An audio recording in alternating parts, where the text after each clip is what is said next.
ओम शांति। आज है 4 मई 2020 की साकार मुरली। पहले सुनते हैं मुरली की मुख्य पॉइंट्स।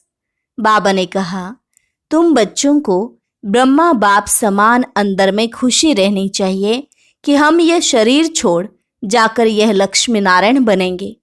बच्चों मिसल इजी चलन रखनी है, घमंड आदि कुछ नहीं हो। तुम बच्चों की बुद्धि में यह निश्चय हो कि हम बेगर टू प्रिंस बनने वाले हैं। कितनी खुशी रहनी चाहिए।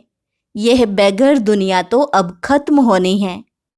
आगे कहा, बाप को याद करना है और भविष्य वर्षे को भी याद करना है। इस याद करने में ही मेहनत है। तुम याद में रहेंगे तो अंतमति सुगति हो जाएगी। जो बच्चे कहते हैं, बाबा हम आपकी याद भूल जाते हैं, तो बाबा ने कहा, मीठे बच्चों, तुम याद की यात्रा में बहुत कमजोर हो। अरे, अपने बाप को तो बेबी भी नहीं भूलते। तुम तो बेबी से भी बेबी हो। हाथों से काम करते रहो, बुद्धि वहां लगी रहे। रात को 9 बजे तक सो जाओ, फिर सुबह 2-3 बजे उठकर याद करो।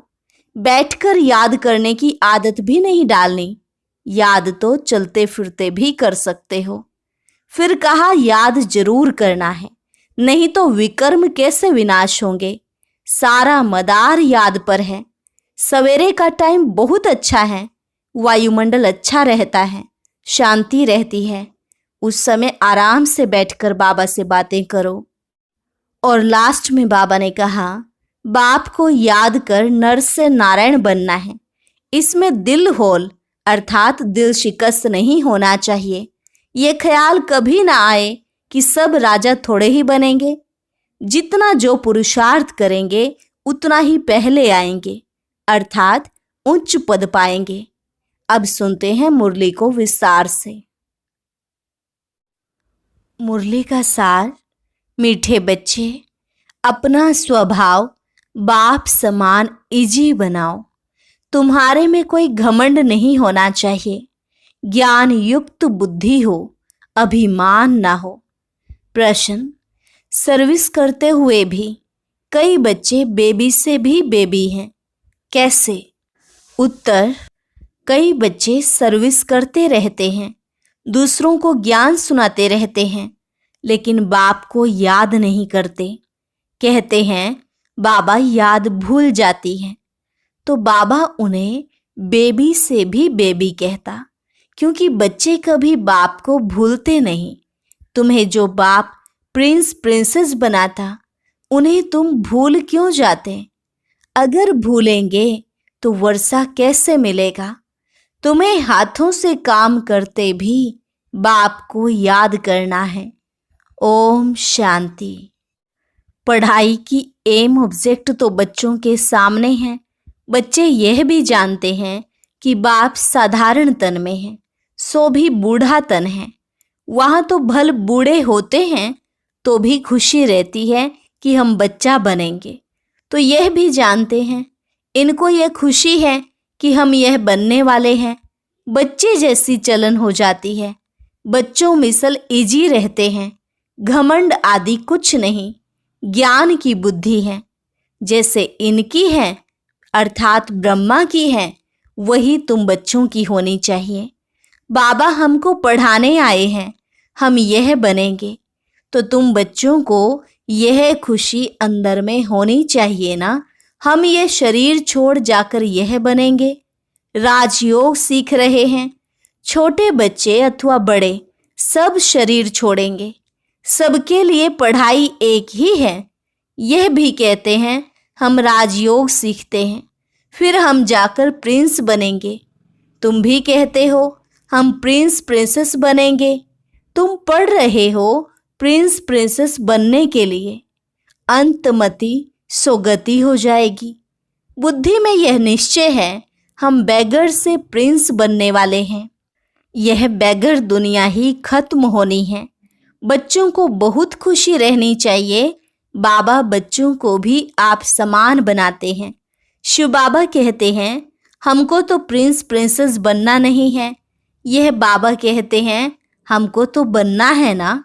हम पढ़ रहे हैं यह बनने के लिए। राजयोग है ना। बच्चे भी कहते हैं हम प्रिंस प्रिंसेस बनेंगे। बाप कहते हैं बिल्कुल ठीक है, तुम्हारे मुख में गुलाब। यह इम्तिहान है भी प्रिंस प्रिंसेस बनने का। नॉलेज तो बड़ी सहज है। बाप को याद करना है और भविष्य वर्षे को याद करना है। इस याद करने में ही मेहनत है। इस याद में रहेंगे तो फिर अंतमति सुगति हो जाएगी। सन्यासी लोग मिसाल देते हैं। कई कहते हैं भैंस हूं तो सचमुच समझने लगा। वह है सब फालतू बातें। यहाँ तो रिलीजन की बात है। तो बाप बच्चों को समझाते हैं ज्ञान तो बड़ा सहज है, परंतु याद में मेहनत है। बाबा अक्सर कहते हैं तुम तो बेबी हो। तो बच्चों के उल्हने आते हैं, हम बेबी हैं। बाबा कहते हाँ बेबी हो। भले ज्ञान तो बहुत अच्छा है, प्रदर्शनी में सर्विस बहुत अच्छी करते हो, रात दिन सर्विस में लग जाते हो, फिर भी बेबी कह देता हूँ। बाप कहते हैं यह ब्रह्मा भी बेबी है। यह बाबा कहते हैं, ब्रह्मा कहते हैं बच्चों को तुम हमारे से भी बड़े हो। इनके ऊपर तो बहुत मामले हैं, जिनके माथे मामला सब ख्यालात रहती हैं। कितने समाचार बाबा के पास आते हैं, इसलिए फिर सुबह को बैठ याद करने की कोशिश करते हैं। वर्षा तो उनसे ही पाना है, तो बाप को याद करना है। सब बच्चों को रोज समझाता हूँ, मीठे बच्चों तुम याद की यात्रा में बहुत कमजोर हो। ज्ञान में तो भल अच्छे हो, परंतु हर एक अपने दिल से पूछे मैं बाबा की याद में कितना रहता हूँ। अच्छा, दिन में बहुत काम आदि में बिजी रहते हो। यूं तो काम करते भी याद में रह सकते हो। कहावत भी है हथ काड़े दिल यार्डे। हाथों से काम करते बुद्धि वहां लगी रहे। जैसे भक्ति मार्ग में भल पूजा करते रहते हैं, बुद्धि और तरफ धंधे आदि में चली जाती है। अथवा कोई स्त्री का पति विलायत में होगा तो उनकी बुद्धि वहां चली जाएगी, जिससे जासी कनेक्शन है। तो भल सर्विस अच्छी करते हैं, फिर भी बाबा बेबी बुद्धि कहते हैं। बहुत बच्चे लिखते हैं हम बाबा की याद भूल जाते हैं। अरे बाप को तो बेबी भी नहीं भूलते। तुम तो बेबी से भी बेबी हो।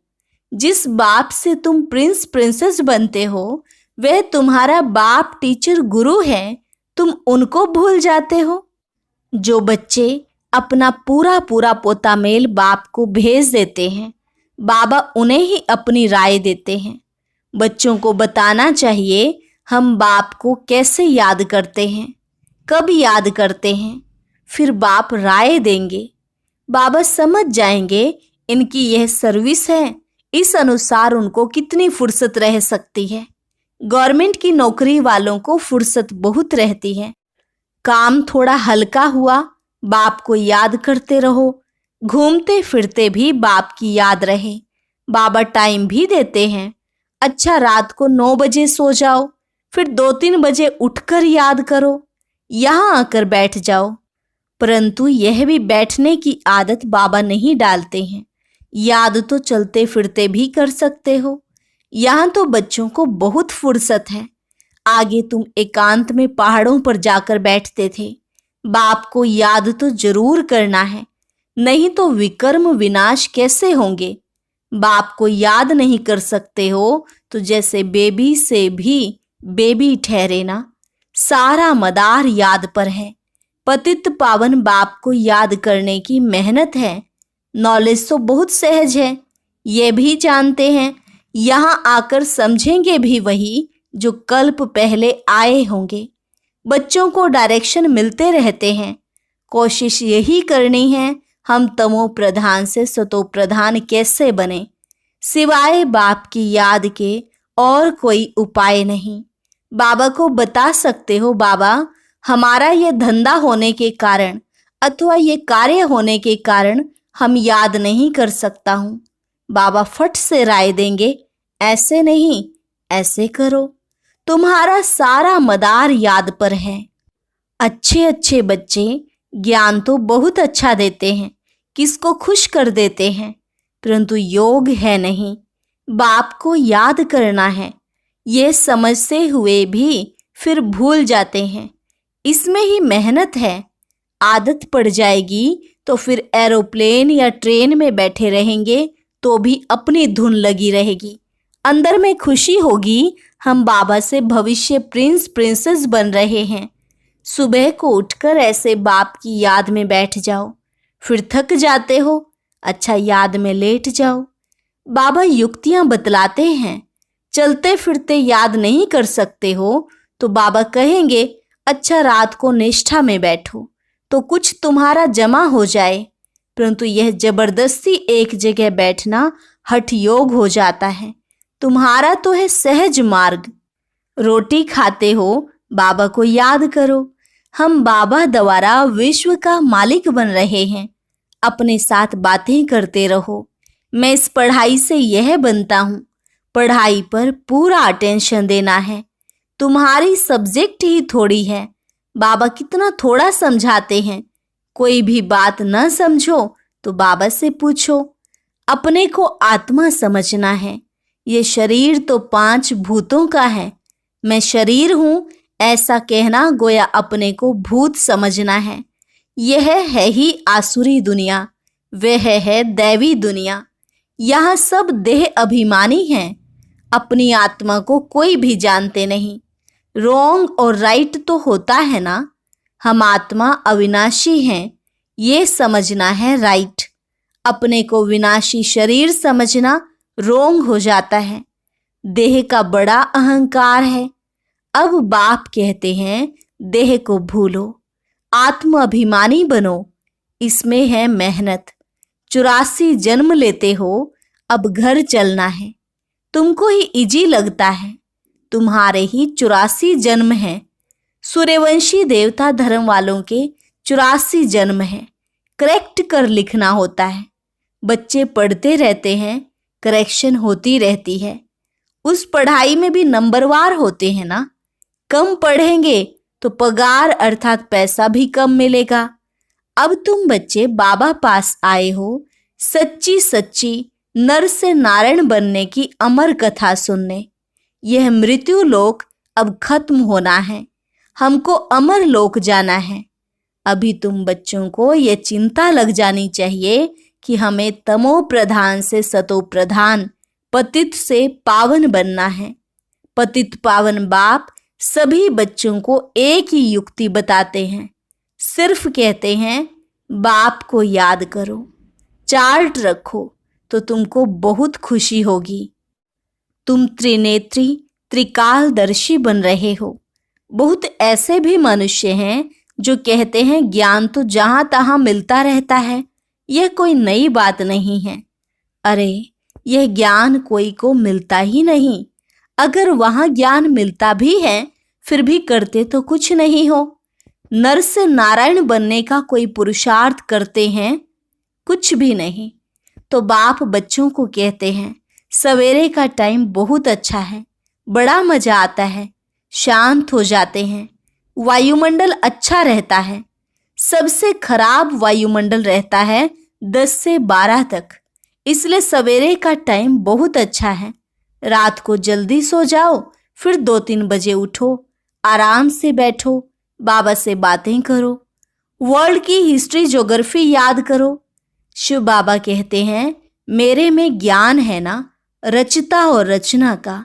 मैं तुमको टीचर बनकर पढ़ाता हूँ। तुम आत्मा बाप को याद करते रहते हो। भारत का प्राचीन योग मशहूर है। योग किसके साथ, यह भी लिखना है। आत्मा का परमात्मा के साथ योग अर्थात याद। तुम बच्चे अभी जानते हो हम ऑलराउंडर हैं। पूरे 84 जन्म लेते हैं। यहाँ ब्राह्मण कुल के ही आएंगे। हम ब्राह्मण हैं, अभी हम देवता बनने वाले हैं। सरस्वती भी बेटी है ना। बूढ़ा भी हूँ, बहुत खुशी होती है। अभी हम शरीर छोड़ फिर जाकर राजा के घर में जन्म लूँगा। मैं पढ़ रहा हूँ, फिर गोल्डन स्पून इन माउथ होगा। तुम सबकी यह एम ऑब्जेक्ट है। खुशी क्यों नहीं होनी चाहिए? मनुष्य भले क्या भी बोलते रहें, तुम्हारी खुशी क्यों गुम हो जानी चाहिए? बाप को याद ही नहीं करेंगे तो नर से नारायण कैसे बनेंगे? उच्च बनना चाहिए ना, ऐसा पुरुषार्थ करके दिखाओ। मूंझते क्यों हो? दिल होल क्यों होते हो कि सभी थोड़े ही राजाए बनेंगे? यह ख्याल आया, फेल हुआ। स्कूल में बैरिस्ट्री, इंजीनियरिंग आदि पढ़ते हैं, ऐसे कहेंगे क्या कि सब बैरिस्टर थोड़े ही बनेंगे? नहीं पढ़ेंगे तो फेल हो जाएंगे। 16,108 की सारी माला है, पहले पहले कौन आएंगे? जितना जो पुरुषार्थ करेंगे। एक दो से तीखा पुरुषार्थ करते तो है ना। तुम बच्चों की बुद्धि में हैं, अभी हमें ये पुराना शरीर छोड़ घर जाना है। ये भी याद रहे तो पुरुषार्थ तीव्र हो जाएगा। तुम बच्चों की बुद्धि में रहना चाहिए कि सर्व का मुक्ति जीवन मुक्ति दाता है ही एक बाप। आज दुनिया में इतने करोड़ों मनुष्य हैं, तुम 9 लाख होंगे, सो भी अबाउट कहा जाता है। सतयुग में और कितने होंगे? राजाई में कुछ तो आदमी चाहिए ना। यह राजाई स्थापन हो रही है। बुद्धि कहती है सतयुग में बहुत छोटा झाड़ होता है, ब्यूटीफुल, नाम ही है स्वर्ग, पैराडाइज। तुम बच्चों की बुद्धि में सारा चक्र फिरता रहता है, यह भी सदैव फिरता रहे तो भी अच्छा। यह खांसी आदि होती है, यह कर्म भोग है, यह पुरानी जूती है, नई तो यहाँ मिलनी नहीं है। मैं पुनर्जन्म तो लेता नहीं हूँ, ना कोई गर्भ में जाता हूँ, मैं तो साधारण तन में प्रवेश करता हूँ। वानप्रस्थ अवस्था है, अभी वाणी से परे शांति धाम जाना है। जैसे रात से दिन, दिन से रात जरूर होनी है, वैसे पुरानी दुनिया जरूर विनाश होनी है। ये संगम युग जरूर पूरा हो, फिर सतयुग आएगा। बच्चों को याद की यात्रा पर बहुत ध्यान देना है, जो अभी बहुत कम है। इसलिए बाबा बेबी कहते हैं, बेबी पना दिखाते हैं। कहते हैं बाबा को याद नहीं कर सकता हूँ, तो बेबी कहेंगे ना। तुम छोटे बेबी हो, बाप को भूल जाते हो। मीठे ते मीठा बाप, टीचर, गुरु, आधा कल्प का बिलव्ड मोस्ट, उनको भूल जाते हो।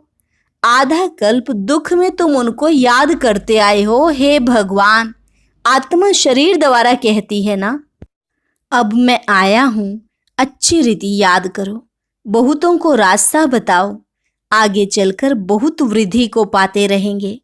धर्म की वृद्धि तो होती है ना। अरविंद घोष का मिसाल, आज उनके कितने सेंटर्स हैं, अभी तुम जानते हो। वे सब है भक्ति मार्ग। अब तुमको ज्ञान मिलता है, पुरुषोत्तम बनने की यह नॉलेज है, तुम मनुष्य से देवता बनते हो। बाप आकर सब मूत पलिती कपड़ों को साफ करते हैं, उनकी ही महिमा है। मुख्य है याद। नॉलेज तो बहुत सहज है, मुरली पढ़कर सुनाओ, याद करते रहो। याद करते करते आत्मा पवित्र हो जाएगी, पेट्रोल भरता जाएगा, फिर यह भागे। यह शिव बाबा की बारात कहो, बच्चे कहो। बाप कहते हैं मैं आया हूँ काम चिता से उतार, तुमको अब योग चिता पर बिठाता हूँ। योग से हेल्थ, ज्ञान से वेल्थ मिलती है। अच्छा, मीठे मीठे सिकिलते बच्चों प्रति मात पिता बाप दादा का याद प्यार और गुड मॉर्निंग। रूहानी बाप की रूहानी बच्चों को नमस्ते। रूहानी बच्चों की रूहानी बाप दादा को नमस्ते नमस्ते, गुड मॉर्निंग। धारणा के लिए मुख्य सार। पहली पॉइंट, एम ऑब्जेक्ट को सामने रख खुशी में रहना है। कभी दिल होल अर्थात दिल शिकस्त नहीं बनना है। ये ख्याल कभी ना आए कि सब थोड़े ही राजा बनेंगे। पुरुषार्थ कर उच्च पद पाना है। दूसरी पॉइंट, मोस्ट बिलव्ड बाप को बड़े प्यार से याद करना है। इसमें बेबी नहीं बनना है। याद के लिए सवेरे का टाइम अच्छा है, आराम से शांति में बैठ याद करो। वरदान, एकता और एकाग्रता की विशेषता द्वारा निर्व्यर्थ और निर्विकल्प स्थिति बनाने वाले सफलता स्वरूप भव। एकता और एकाग्रता की विशेषता द्वारा निर्व्यर्थ और निर्विकल्प स्थिति बनाने वाले सफलता स्वरूप भव। बाप दादा को प्रत्यक्ष करने के कार्य में सफलता का वरदान प्राप्त करने के लिए सदा एक बनकर एक को प्रत्यक्ष करना। एकता की एक उंगली ही सहयोग की निशानी दिखाई है और एकाग्रता अर्थात सदा निर्व्यर्थ और निर्विकल्प स्थिति द्वारा ही सफलता गले का हार बन जाती है। लेकिन इसके लिए सदा यही स्लोगन याद रहे कि ना समस्या स्वरूप बनेंगे, ना समस्या को देख डगमग होंगे, सदा समाधान स्वरूप रहेंगे। स्लोगन: बाप दादा की छत्र छाया के नीचे रहो तो माया की छाया पड़ नहीं सकती। बाप दादा की छत्र छाया के नीचे रहो तो माया की छाया पड़ नहीं सकती। अच्छा, ओम शांति।